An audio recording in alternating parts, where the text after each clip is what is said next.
Zdaj še malo naprej, tukaj na kotiko. To. Želite isto kratko izjavo? Ja, kratko izjavo. Torej, pričakovanja pred današnjim svetom stranke, kakšna bi utegnila biti odločitev, kakšni bodo pogovori?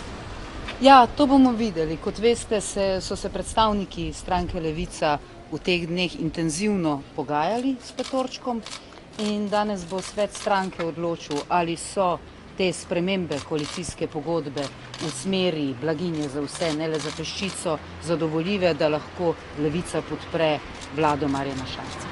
Kakšen predlog bodo dali pogajalci? Kaj bodo predlagali svetu? Naj podpre vstop, programsko? Lejte, dali smo na mizo vse opcije, ne moremo jim kaj pretiranega predlagati, ampak članstvo se bo pa danes odločilo in jutri sporočimo našo odločitev tudi Marjanu Šarcu. Hvala lepa. Zakaj se zavzema pogajalska skupina? Za blaginjo. A